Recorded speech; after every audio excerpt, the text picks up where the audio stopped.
రామాయవతారెత్తి అక్కడున్న సీతలు తెచ్చి అయ్యో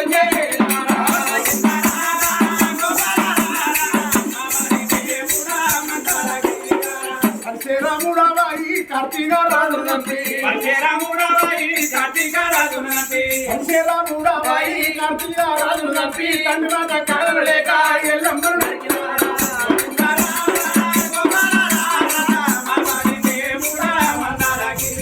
హరినారాయణ దుర్త నివారణ పరమానంద సదాశివ శంకర భక్త జనాప్రియ పంకజ లక్షణ నారాయణ సమదాహోసం వెంకట రమణ వేడితరాయ కింకరులను రానివ్వకుర పంకజాక్షరి పదకములంబున వెంకుతున్న నాకేలవించు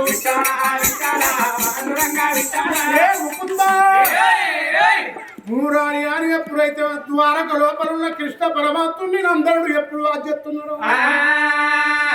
ద్వారక లోపల రుక్మిణితోని పచ్చి సాడుతున్నాడు కృష్ణ పరమాత్ముడైనా ఏమిటి ఆడవాడు ఎవడన్న బద్దవాడిండా పడవలిగిట్ట నేలపై నడిసిన సూర్యుడు పల్మడ ఒడిసిన ఎక్కడి నుంచి విపత్తు వస్తుందా అని కృష్ణ పరమాత్ముడు చూసిండు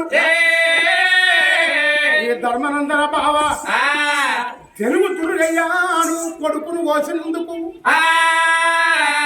బొందలున్న కొడుకును లేపు తండ్రి అన్న నాకెత్తున్నావా ద్వారకలున్న కృష్ణుడు తదస్తని అభయ హస్తలాపంగా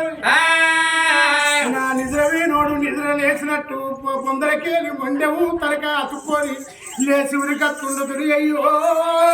అయ్యా బొందలకేలి దుర్గయ్య ఉరికత్తిండు దర్వరాజు చూసిండు మరి దుర్గయ్య అదృష్టం చూడుర్రి పంచ పాండవుల చూసే బాకి కలిగింది దుర్గయ్యకు ధర్మనందుని చూచిండు భీముని చూచిండు అర్జునుడు చూచిండు